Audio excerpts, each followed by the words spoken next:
Hi, Lauren. It's great to have you here. I'm going to do just a quick intro and then I'm going to welcome you to our session today. And I've got quite a few questions for you. So, welcome to our Divergent Discussion. I'm Karla, as mentioned before, but I don't know if everybody knows who I am here. I'm a registered psychotherapist. I'm clinical lead at Caboose and also a PhD researcher. Caboose is a community and learning platform created for and with neurodivergent individuals. We help organizations and people work better together by bridging understanding between different thinking styles. Through expert-led, human-centered design and practical micro learning, Caboose builds awareness, confidence, and practical inclusion strategies for the workplace. This is just a reminder. We are live now that I see. That's wonderful. That the Divergent discussion is being recorded and we'll be sending out a copy to everyone who's registered. We'll also have time at the end for audience questions. So if you do have any questions, please add them to the messages, drop them down there so that we can make sure that we get through all of them. And then, okay, now I'm going to introduce you, Lauren. So Lauren is a neuroaffirming well-being coach, trainer, speaker, and founder of Curious Coaching, supporting autistic and or ADHD women and non-binary individuals to develop sustainable careers that work for them, which is lovely and needed. Throughout their career in STEM, they were constantly pushing through, ignoring their needs and burning out. That I feel is so common in our community, going from one extreme to another. And it's so good that you're, that you're focusing on this. On the outside, they were successful, but every day was an internal fight with their brain. Also very familiar. Lauren couldn't understand why everybody else seemed to be coping just fine. Then they discovered they're an autistic ADHDer and things began to make a lot more sense. And also, did you feel like you had that little bit of an aha moment maybe too? Oh, for sure. I think it was more of a slow burn for me. Some people get like a really quick kind of intense realization. For me, it was more of a trickle through of little things of noticing. Oh, And nice. then the whole unraveling process begins. Yeah, it is. I think for me, it was like when I received my diagnosis, it was like, oh, okay, I feel like I can just breathe. I don't have to like keep it together. That was a big feeling that I had, but it's similar to what you're saying now with the kind of slow burn. Like every day, I realize something else about my neurodivergence, and I'm like, oh, okay, this makes sense now for my entire life. But like I said before we started, I am going to go down a bit of a spiral. So let me get back to the bio. Lauren learned to question the perfectionist. That's also very, very familiar. Critical voice in their head and listen to their instinct for rest and recovery. They experimented, built their self-awareness, and found ways of working with their brain and that are sustainable and effective. So welcome. I'm so happy you're here. Just your bio seems to me like you're very similar in the way that, your journey to a lot of the people in Caboose, but also myself. Welcome, Lauren. Thank you very much. Round of Very applause. happy to be here. That's awesome. And you're in the UK. I am, yes, where it's already dark, which I'm trying not to be too depressed about, but yes. That is quite sad, eh? I mean, we do it well. Like, as neurodivergent individuals, we go into the weather talk. We go into like, okay, we need to say something about weather now. I always do this. I'm like, it's very cold here in Portugal. It's like my stand-in question or statement. But I mean, it is actually getting darker here too, which makes me quite sad too. Other than that, I have quite a few questions for you. So I want to jump into it. I really like that you're focusing on the word curious. I think it's so important. Just to stay curious in general in life about people. I think we are not. I think we're very, very quick to judge and make assumptions, which is quite sad. You often talk about curiosity as a key part of your coaching approach. What does being curious about ourselves actually mean to you, and how? Okay, this is 2 or 3 questions, so I'm so sorry. How did your own neurodivergent experience lead you to develop curious coaching? And then I'm going to pause there, and then I'll ask the other ones. Amazing. Yeah, so like, what does it mean to be curious about ourselves? For me, it's curiosity is knowing knowing something, like a desire to know something, a desire to want to understand and to learn. And it's like can be quite a strong desire, quite intense in some ways. And so for me, curiosity about yourself is this wanting to know and understand yourself, wanting to learn more about yourself. And like you say, kind of moving away from maybe the quick assumptions and the quick judgments that we all do for lots of different reasons. It can be quite automatic in a lot of ways, but making a bit more space, to kind of step back a little and go,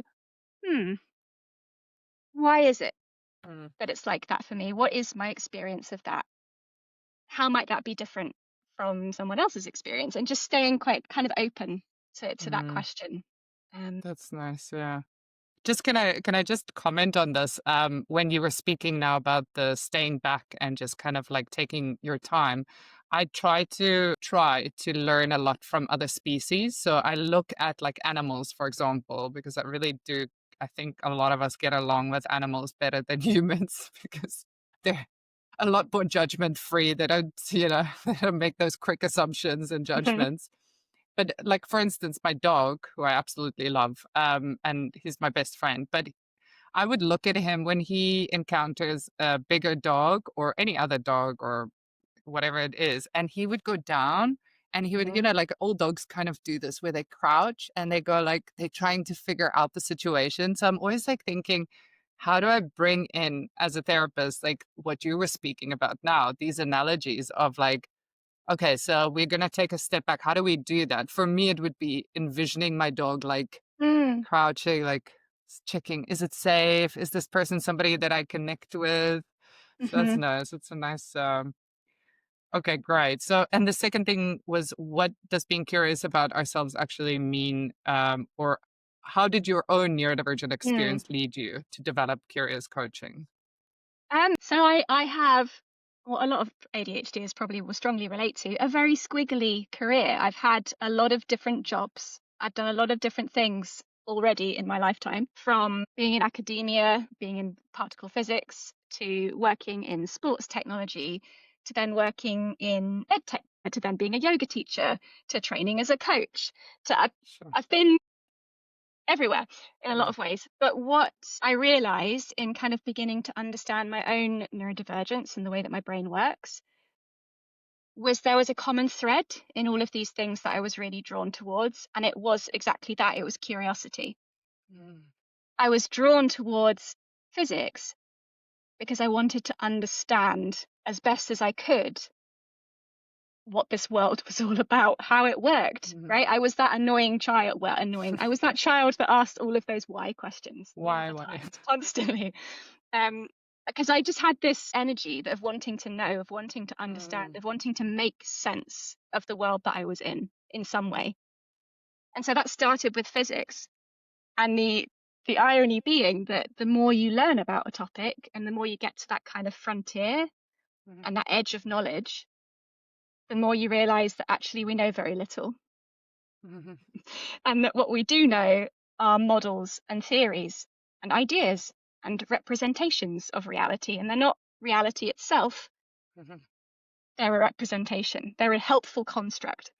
And so I got to that point and then I was like, well, okay, if I'm not going to find my answers here, I'm going to get interested in something else. I'm going to go hunting after the curiosity of how our brains work and how humans explore and understand and our own experience. And so I kind of went from physics world, academia, into more of that tech environment and into working as a coach in the tech world. And that curiosity started to shift towards humans and what we're like and how we develop. So then there was this kind of natural evolution into actually, I want to be helping people with their own understanding of themselves, with their own development, with how they show up at work, with how they show up in life, because that's where I felt most fascinated and most curious and most able to kind of think, yeah, this is a space that I want to occupy and try and help other people That's awesome. explore. Yeah, and figure it out. Yeah, your career is definitely diverse. Like you've got your PhD as well, which is amazing. I'm always inspired doing my PhD at the moment of people that have gone so much further than me. Well done for that. But yeah, just in particle physics and then going into a different career. And I think it's like you said, right? It's like figuring out things like particles of this, particles of that particle. I think that's like your thing. It's like you're just figuring out all the particles. I could probably give you like an object and you'll figure it out, like what's 100%. going on inside. Yeah. That's Mhm. awesome. Now you're doing the brain and more of a neurodivergent kind of spin to that, which is Mhm. brilliant. And then okay, so I wanted to also ask in the same kind of thread, what are some of the steps that you had to go through to get to this more confident point? So you've spoken about the actual steps, but what about the confidence working through these Mm. things? Because I know like this comes with a little story, of course. My career is mainly in neurodiversity. I think I've been very lucky in finding something that I'm passionate about and obsessed with and part Mm. of. So, and that's always the ideal, is that we find something that is our hyperfixation and it's a career too. Definitely. Yeah.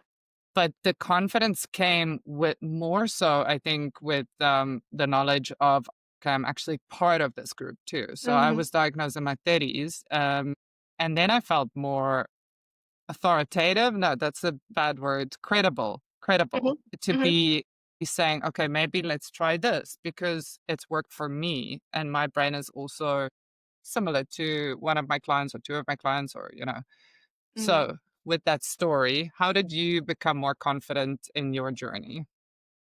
Yeah, I mean, I guess what I haven't, and it was mentioned in the bio, but what I didn't talk about when I was explaining all of these different career hops is something really important, which was that throughout all of those different places, I was struggling with mental health, Okay. right? I have a PhD. It took me nearly 8 years to get that PhD because of mental health challenges. Mhm. I didn't know at the time that I was autistic. I didn't know I was an ADHD. I didn't have that information and that Yeah. awareness of how my brain was working. So there was a lot in terms of navigating those times and Mm. understanding myself. Actually, there was a point where my confidence was next to nothing. I didn't have any faith in myself or my ability or how I would cope Sure. with any job, right? Because of that cycle of Mm. feeling capable and then something happening, and then feeling capable and something happening. And I guess the big steps were first of all just going through that and going through those low points and sort of hitting that burnout. That's part of that process, was Mm. unfortunately being at that place. It was then that self-awareness and that discovery and being diagnosed and being given that, yeah, I'm going to call it information, that potential information that I didn't know if it would be helpful or not, if I'm totally honest at the time. I just thought, okay, this is new information for me to try and understand. And unfortunately, and this is what drove me to be a coach, I was given a diagnosis, I was given two website links and sent on my way. Oh, wow. Were the websites useful at all? No, Not really, not really. No. not really. Very Yeah. generic information, mostly aimed Uh, at parents of uh, neurodivergent kid and children. kids, yeah. Yeah. Um, so there was some there. It was a starting point, Mm. but it didn't connect with me and my experience and Yeah. being late discovered and everything that comes with that late discovery.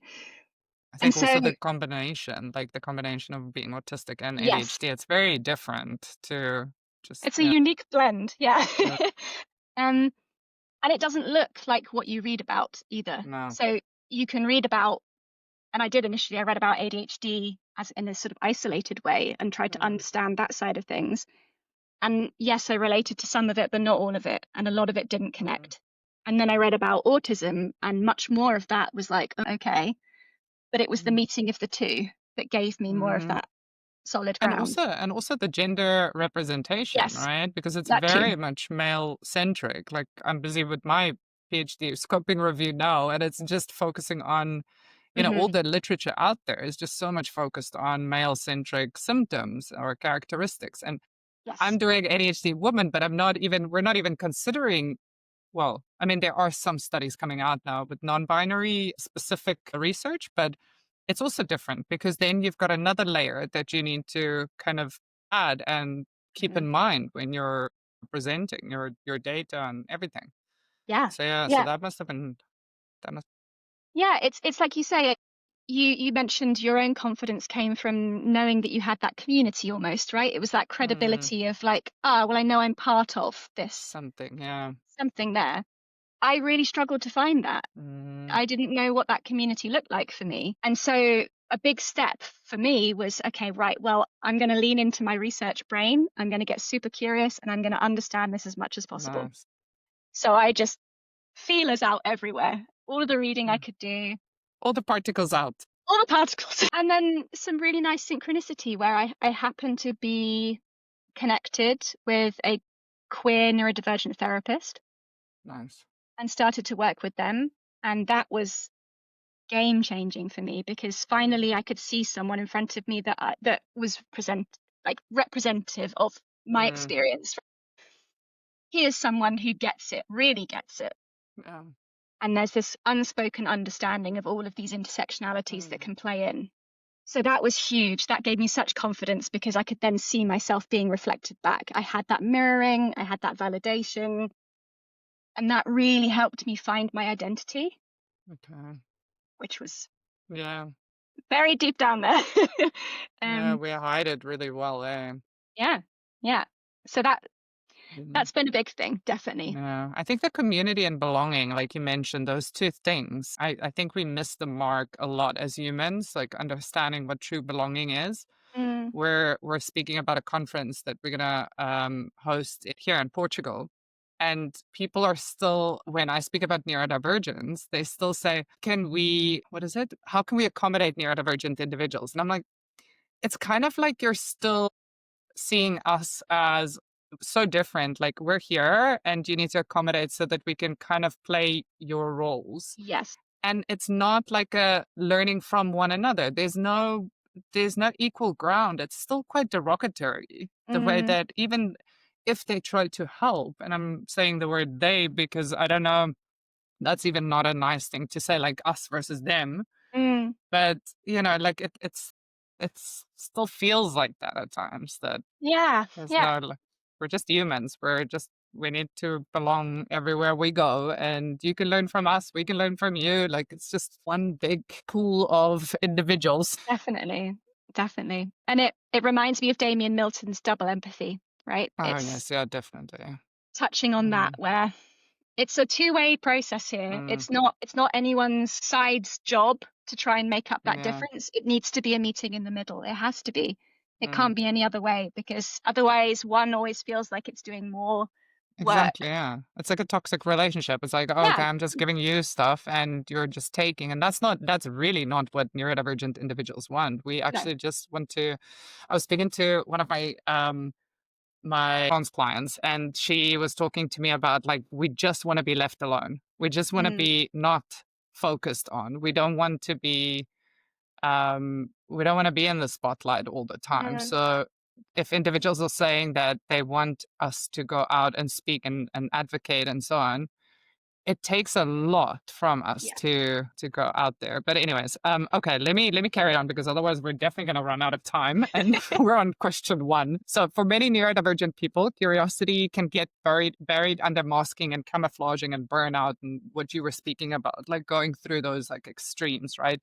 How can we start to reconnect with it? Are there any signs that you would recommend looking at to remind individuals to stay curious? Like maybe a bit of a, how do we get back to the positivity of staying curious? It's an interesting one because I totally agree. If you're in burnout, if you're really struggling, curiosity is going to be incredibly difficult to access. It's going to be so far away from your experience because you're in survival mode and you're just doing what you can to exist.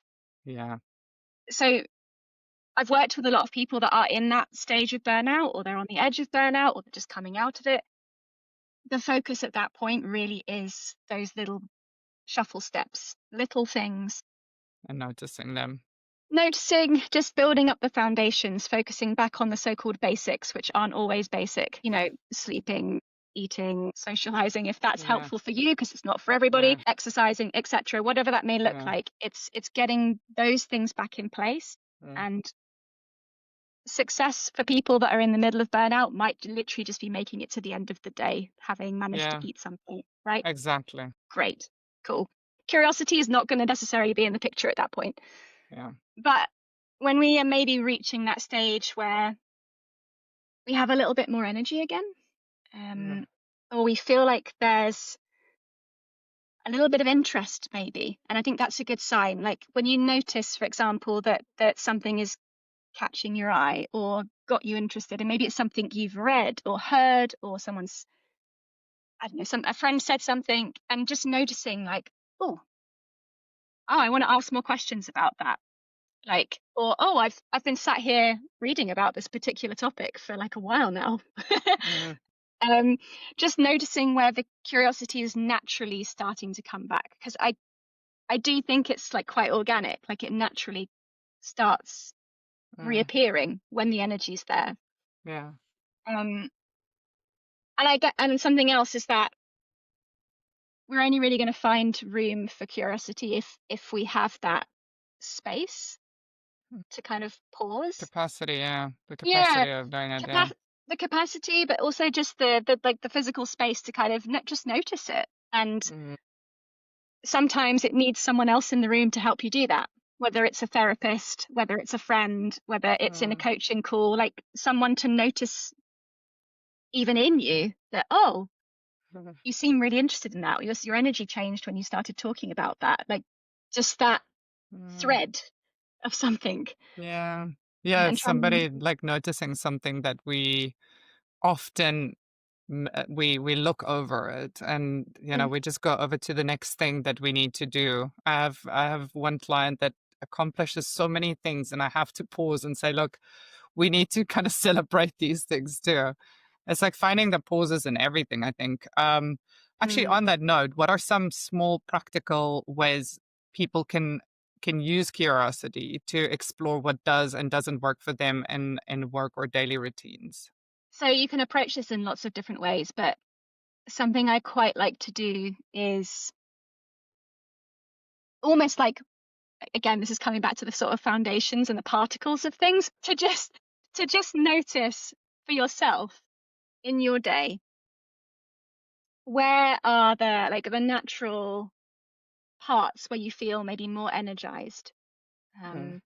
And maybe it's a first thing in the morning situation, maybe it's a late at night situation, maybe it's some other time of day, but just to initially notice what your natural kind of rhythm is Yeah. doing throughout the day. And for some people, they can like get really into tracking this sort of stuff. And Mm. some people love spreadsheets and journals and color coding and Yeah. stickers and all this kind of thing. And yes, 100%. If that's your thing, lean into it, right? Go for Yeah. it. Find the dopamine, find the shiny, go for it. Yeah. And not everyone is into that. So it could look different for different people. It might be finding a certain color that is representing that Mm. day, or like a certain song, a piece of music that feels like it's matching to that day. But I think that's the starting point, is just to try and find a way of, again, just noticing, pausing, noticing what's Mm. already there, what's already happening naturally, Mm. what are you already leaning towards naturally. um, and that can be a starting point, that can be Mm. something to then build on and kind of get interested in. Mm. Like, oh, you were out on a walk and you noticed that you kind of stopped and saw a particular plant or a flower, and your attention was drawn that way for a moment, and you started looking at it in more detail. It's like, oh well, what was it about that? Mm. Why do you think you were drawn towards that? What had happened just before? What were you thinking about? Just, again, that noticing in the moment. Yeah, the self-awareness. And then I know that you were speaking about this, and I love this because I actually brought this into my thesis, is the self-awareness and then the self-regulation and the Mm. self-advocacy, those three you mentioned. I added self-love in my thesis because Yeah. I think that we miss that a lot, and also just the learning. So self-awareness, okay, so we know something, we're noticing something, but now let's learn more. So we delve into it. So that would be the steps that I added in there. But I really like that you're focusing so much on the self-awareness, because I think that we're not actually aware of what makes us, what drains us and what energizes us. We sometimes think, like, I think that I'm very social, but I know it drains me. I like it, but I feel completely depleted after a social event. Like I went out two nights ago and I'm still tired. Yeah. So I think, yeah, that's very important to look at that and to find things that we like and then implement them in our day according to what works for us. Like you were speaking about spreadsheets. I hate spreadsheets, but most people that I work with, a lot of autistic individuals love spreadsheets, but I love schedules. Yes. So it is a similar thing to spreadsheets, because I schedule in, like, in the morning, I have to put on a candle. That's one of my sensory things that I need. Lovely. And then, throughout the day, I have these little things that I have to do. And it just kind of grounds me again. So it's a little bit of an anchor throughout the day, which is great. Yeah. That was the word I was thinking of as you were speaking, is anchors. And I love that. What are the little anchors, the little moments that help keep us present and regulated? Yeah. Yeah, and scheduling in lunch, for instance. Like otherwise I forget to eat. So I have to have it in my diary. If I'm hyperfixating on work, I'll work from 7 a.m. to 11 p.m. And nobody is going to thank you for that. You're just working your way through life then, like harder and harder. Okay, how can curiosity help us move from self-criticism to self-acceptance? I know we spoke a little bit about all the selves now, but how do we focus on curiosity instead of self-blame? I think it's a huge question, right? And quite a weighty question, because it makes sense. I kind of want to validate, first of all, it makes a lot of sense that a lot of us are self-critical. And it makes sense that we struggle with self-acceptance, because most likely we've had a lot of negative messages in the course of our lifetimes. Yeah, most likely. We know this from science, like We do 20,000 know it. more negative statements before the age of 11, 20,000 more than, other kids. So yeah, no, it's there. It's there. And if it's not, sad. yeah, if it's not from parents, for example, it's maybe from peers, it's possibly from teachers, and then of course that can turn inward. If we're hearing that all of the time from an external perspective, we then flip that internally, and then we get into internalized ableism territory, where we're then repeating those messages back to ourselves. I'm not good enough. I'm not capable, etc., etc.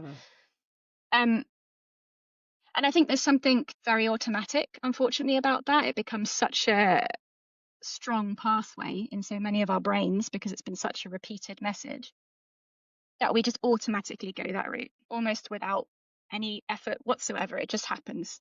And so I kind of want to just validate that and say it's okay that that's happening. It's not okay. I wish it wasn't the case, but it makes sense that that's the experience.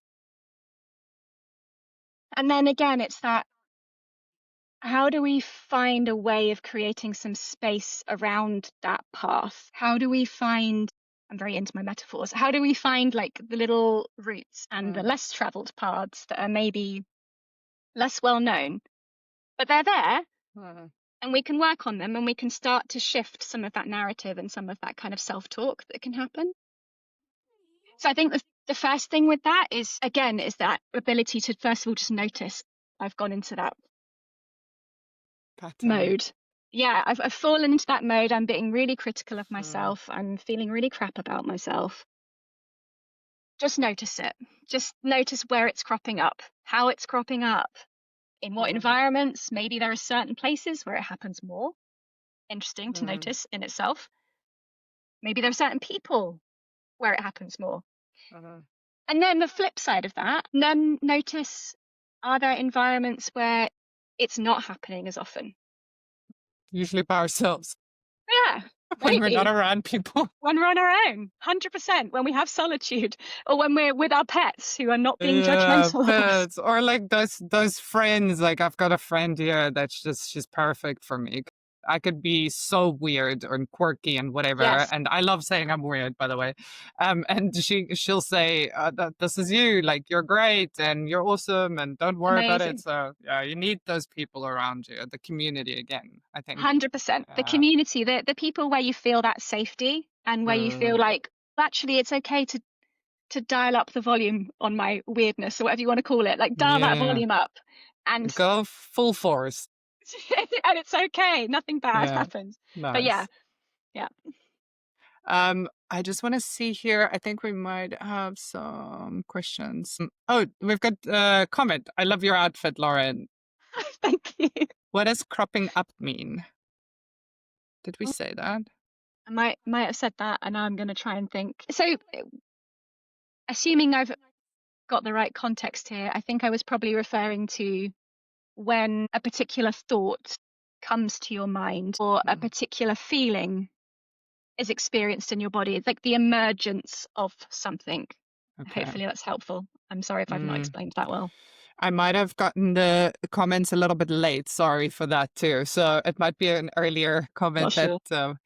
But yes, so if you do have any other questions, please add them there and then we will get through to them. Okay, so you were talking about nervous system or you were talking about safety. And Mm, I love nervous system safety. Like I've had such a difference in my life just when I started changing my life according to my nervous system regulation and if I need up or down regulation. So I would notice, okay, I'm getting red. I'm sitting like this. I need to like go back and just take a deep breath, tell myself I'm safe, those kind of things. And it's just the little things that really has made a massive difference in my life.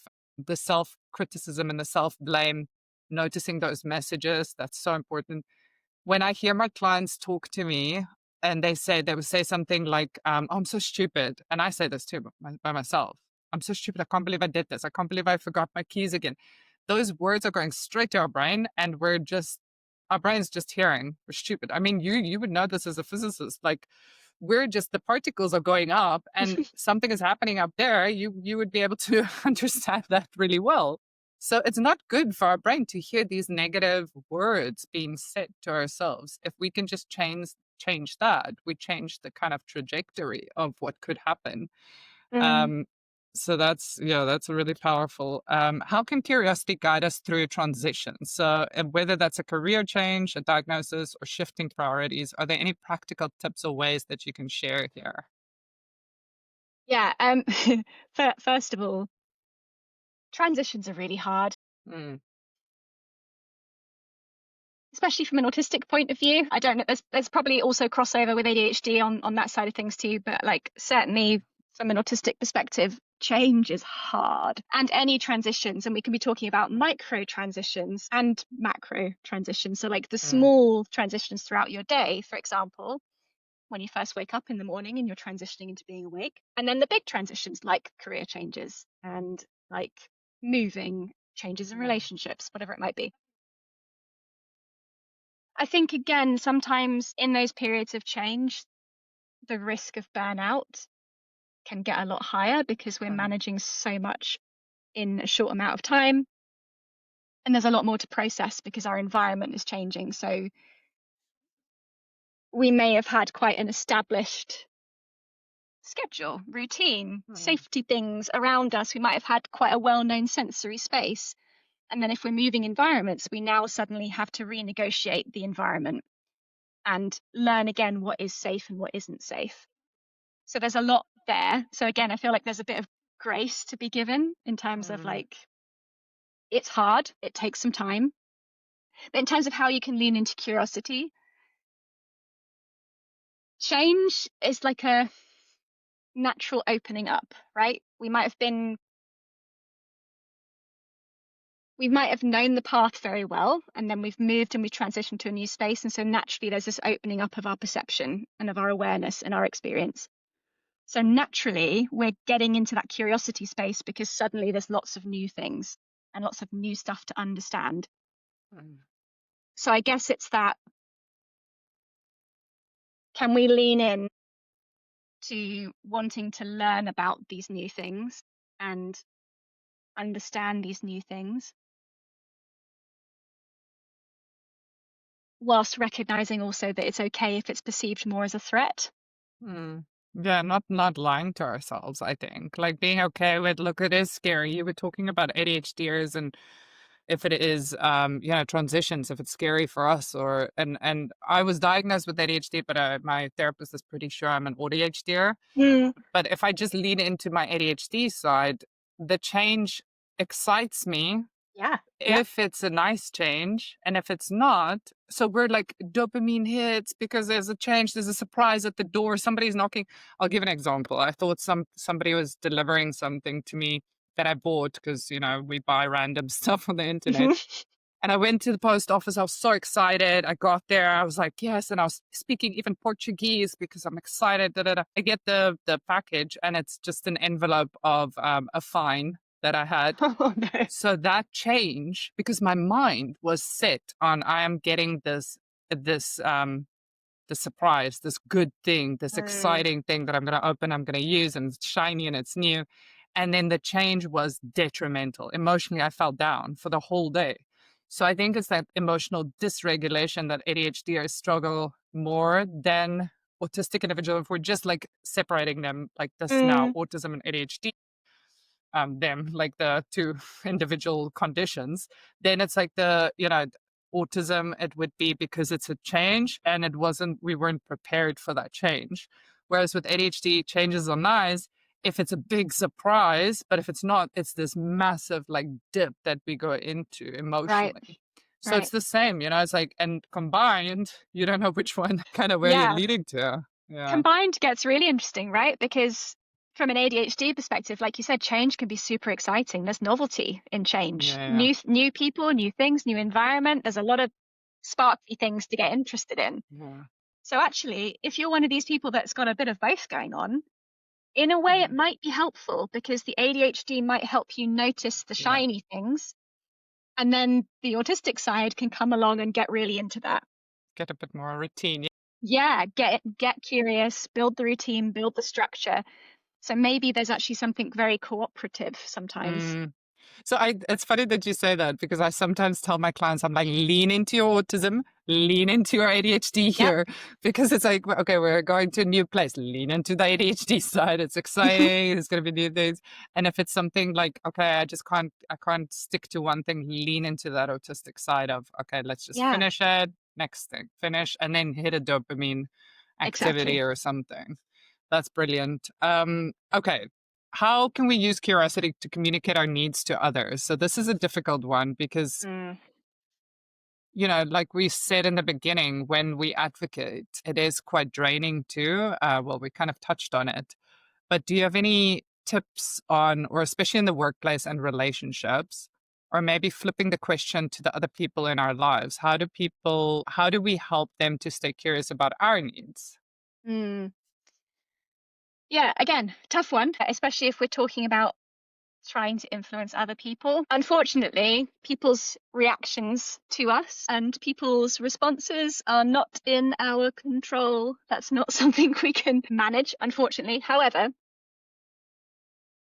I think in terms of how you communicate your needs to others, first of all, you have to understand what your needs are. And a lot of people, they don't necessarily have that because, again, understandably, they've squashed their needs for a really, really long time. It's all been suppressed, it's been masked, and it's just not a priority because it's not been allowed to be a priority. So first step, get curious about what your needs are, interested in the sensory experience that you have as an individual. Get interested in if hyperfocus is a thing for you, is, I don't know, monotropic thinking, i.e. focusing very strongly on one thing, something that comes up for you.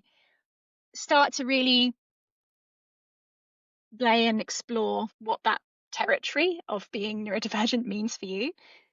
Use the curiosity there, because then when it comes to thinking about what you actually need in these different environments, you have a better understanding of what that actually is.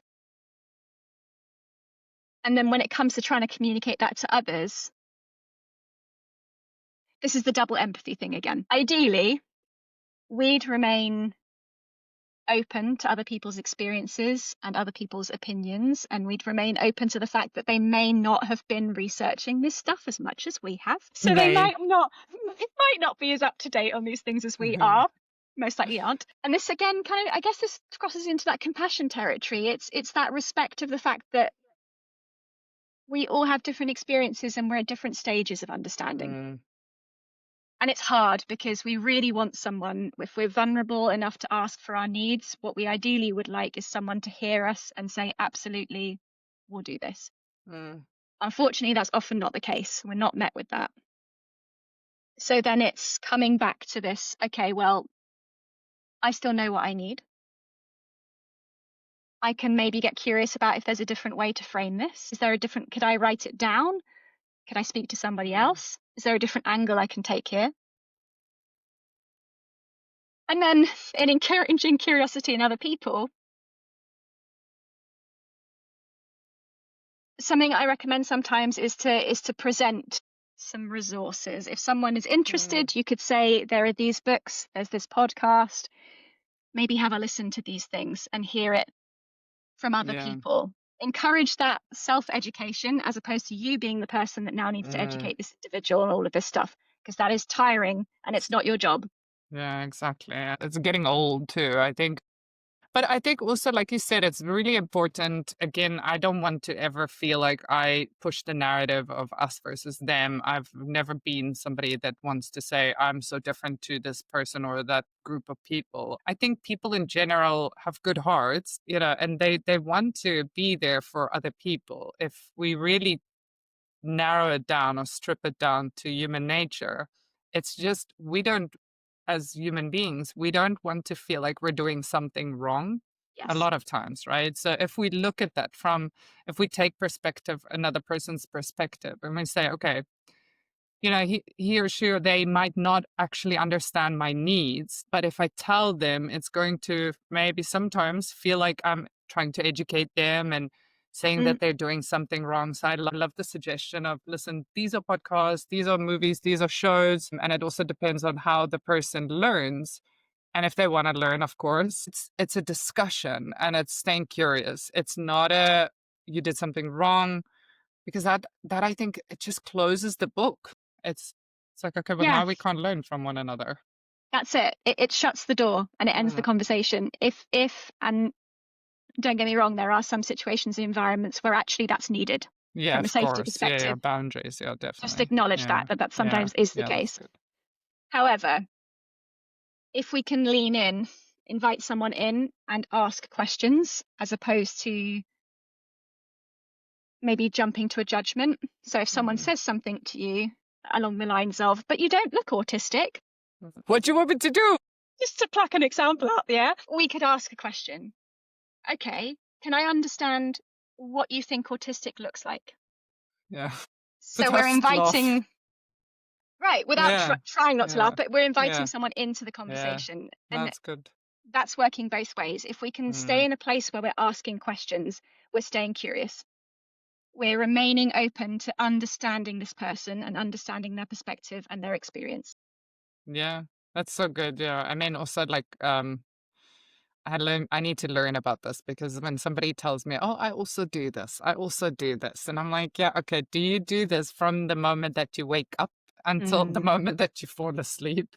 Because that's what happens with me with overthinking. And like it is frustrating. And I think we need to also learn, like you said, when we have the capacity, we can maybe ask those questions. Again, like when we don't have the capacity, maybe that's something where we can refer them on to a reference and say, look, maybe this book is a good idea for you. Okay, let me get through the questions before we run out of time. How can we've spoken about the communication. What's the difference between fixing ourselves? That's in parentheses. Are these parentheses, the two thingies? They're parentheses? Yeah, I think so. Quotation marks. I've just noticed my camera's gone super blurry. I'm sorry if that's happening on your side as well. No, it's okay. I think it's the recording is a lot better than what we're seeing. So I think that's okay. Yeah. So what's the difference between fixing ourselves and understanding ourselves? And how does curiosity help bridge that gap? What if we're tired of being curious? Question number 9, like what is happening if we're tired now? Yeah. So what's the difference between fixing and understanding? Fixing, there is an implication that we are broken. There is an implication that somehow there exists this normal brain, parentheses around the normal, and that if our brain is different from said normal brain, we are somehow broken and we need to be fixed and we need to be cured, treated, and all the medical words that then come in to that conversation. So that's my kind of take on the word fixing. It puts you in an immediate position of deficit and of being less than, as opposed to simply being different and thinking in a different way and experiencing life in a different way in a society and in systems that are not built for the types of brains that we may have, and our experience of the world and how we process information. So understanding ourselves, there's not that automatic assumption that you're broken. It's like, no, I'm just understanding. I just want to get to know who I am and how I experience this world that I live in and how I experience that through my sensory experiences and things like that. So it's moving into this, again, frame of wanting to know and learn about ourselves. Yeah. Naturally, that's the curiosity coming in because we're moving into that space instead. There was a really nice quote of one of my clients that said, ever since he started understanding more of his neurodivergence, it was like walking into a bright lit room, and that was his Yes. brain. And it was always very dark and didn't really know what was going on there and trying to figure out, according to society, what was going on in his brain. And then when he understood, it was just like, wow, this is why. Yeah. So, yeah, okay. Yeah. But what about the curiosity burnout? What happens then? What do we do? It's okay. My camera again. It's okay not to be curious all the time. Like, yes, it can be tiring. Yes, sometimes we need to just switch that off and just be and just exist and not need to ask all the questions and read all the things and understand every layer of our existence. It is tiring. So it's that recognition of when we're getting to that point and thinking, okay, now I can give myself permission to rest. I don't have to always be this curious person. I can take a day off, take a bit longer off. Yeah, I have sorry for interrupting. That's the ADHD kicking in. All good. All good. I'll let you finish. Is that like I've had an idea, I need to voice it? Yeah, exactly. I was like, don't forget. Okay, I'm not forgetting. I feel we all as humans have this natural ebb and flow of things, of energy, of curiosity, of whatever it might be. And sometimes we feel like we need to be this all of the time. This weird idea of consistency is just this, when actually this is still consistent. It's just a different type of consistency. Yeah. So it's, again, just allowing that and saying, oh, okay, I'm not feeling it at the moment. Totally fine. Take space. Don't do it. Yeah, and having like also just that energy flow that you were talking about, like we don't really work well from 9 to 5. Well, I don't. I work well in the sprint. So I work well in like 4 hours. I can do a lot more than most people can in a week, I feel like. Yeah. Because I'm hyperfixated. I don't read, I don't drink water, which is probably very bad for my health. But you know, like I'm happy in that moment. But then if I'm pushing myself to do 8 to 5 work and work from 8 o'clock in the morning until 5, it won't work for me. I work best in the mornings and then at night. The thing that I wasn't going to forget was, a few of my clients, actually, I've mentioned, look, you need to stop doing self-development. Yes, take a break. It's okay. So much. You're learning constantly. You're curious constantly. You're asking me, what can I do? How can I change this? How can I move this? How can I progress? How can I evolve? Like, what can I do extra? And I'm like, this is so much more than when I wasn't just working with neurodivergent individuals, because for the most part, I work with only neurodivergent individuals. But, you know, like when I had a wider range of clients, I wouldn't have that many individuals that said, what else can I do? It was more, what can other people do? So Mm, And I don't think that's bad either. I think the people around us should also work on themselves. It's usually the people that we talk about that should be working on themselves, to be for sure. honest. But I think it's important to have a bit of a balance there. I know balance is hard for us, but to see it as like, okay, well, maybe it is something that I can also step away from and Mm, just, just be myself and not learn more about what I need to change, or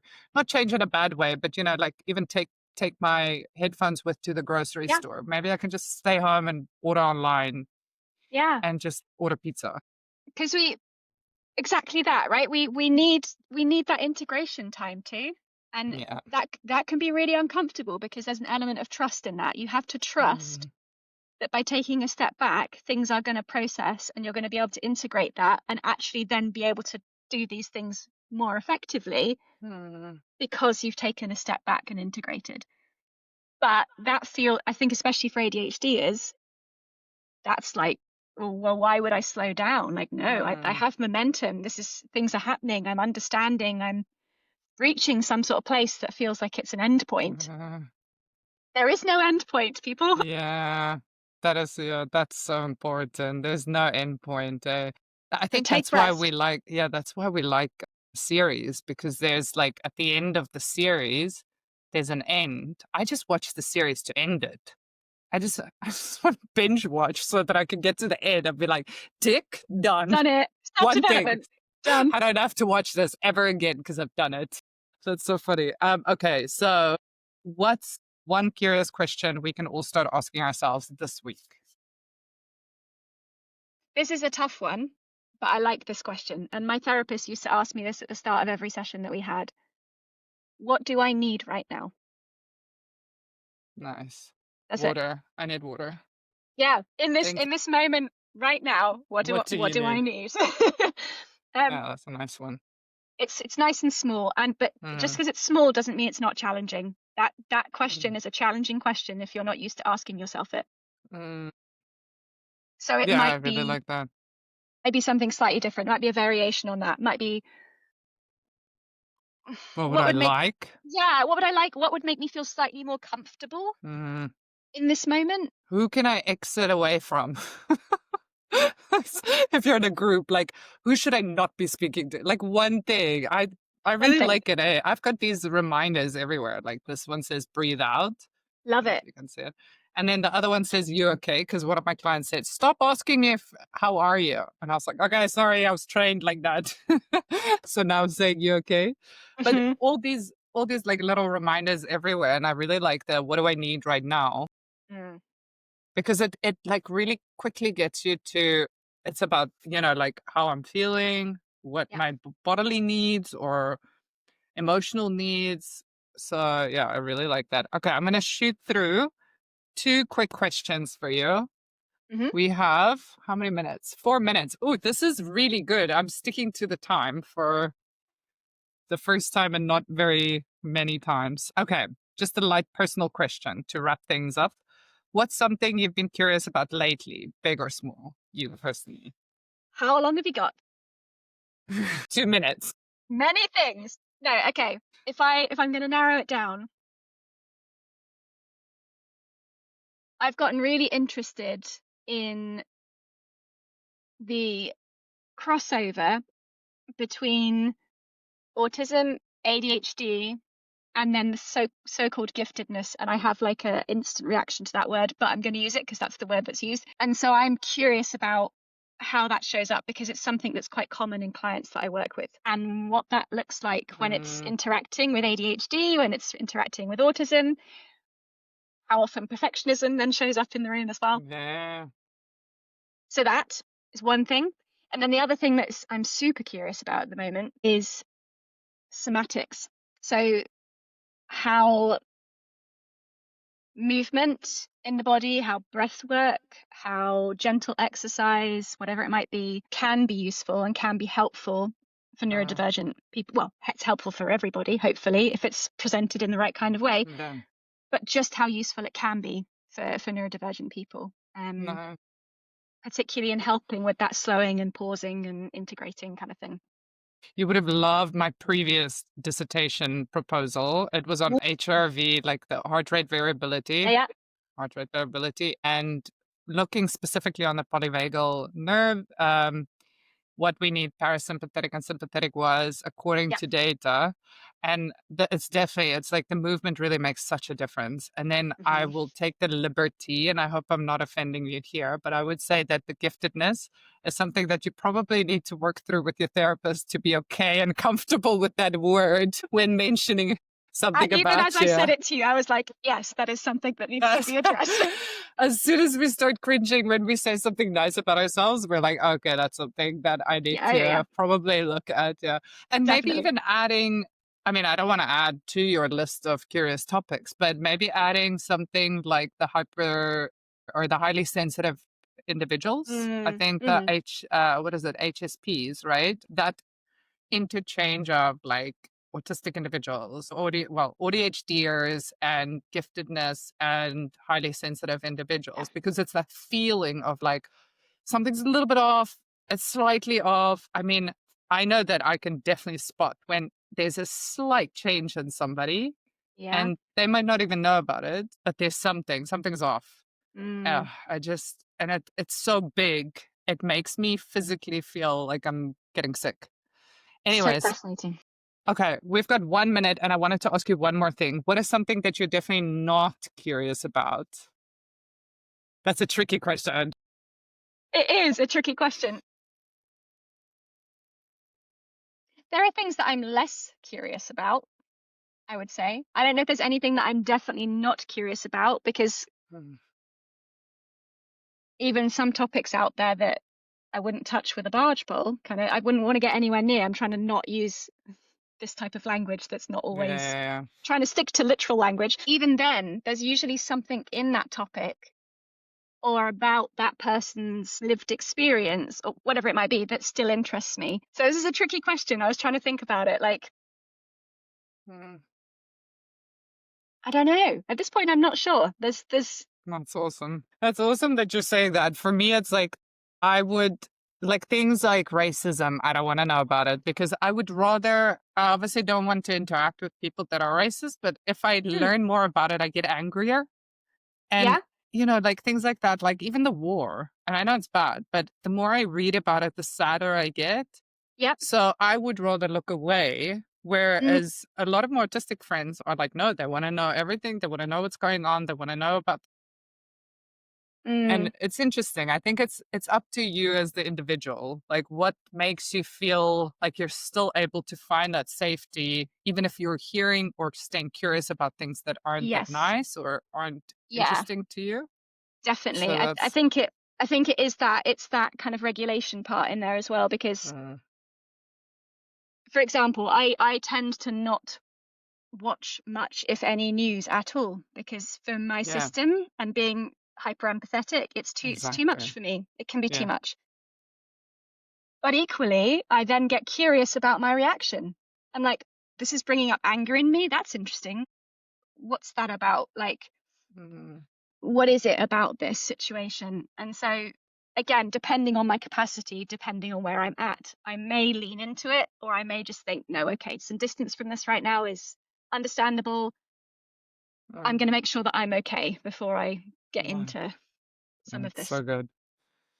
Love that. We didn't have any other questions, so I just wanted to make sure. I think I did answer, hopefully, the question that was there. I'm going to wrap up this session, and I don't want to take up too much more of your time, Lauren. It was lovely to get to know you a little bit more. You're great, and I really do hope that people get in touch with you. Sorry, I'm just reading the comment here. That's kind of like me with heavy emo music. Yes, I love that. That's I was at this. The reason why I'm so tired is because I went to Mumford and Sons 2 nights ago. Oh, awesome! And I absolutely love their music, and it was that musical awe that I recognized that was so powerful. It's like that feeling of like we're all one. Yes. But then it drains you afterwards because you exert so much of your energy, Anyways, okay, I'm just going to quickly say thank you so much for being here. And then also a reminder to our audience that we have a range of divergent discussions coming up. Keep an eye out on your app. And website for more details. But if you download the app, you can become part of our community, which we so desperately need to be in a community and feel like we can belong. And there are specific groups for all types of genders. So we can really just find the people that you want to connect with. And there are groups that I'm pretty sure that everybody would love. So it was lovely to meet you. And thank you to the audience. And I will speak to you soon. Thank Thanks, you so Laura. much. Bye.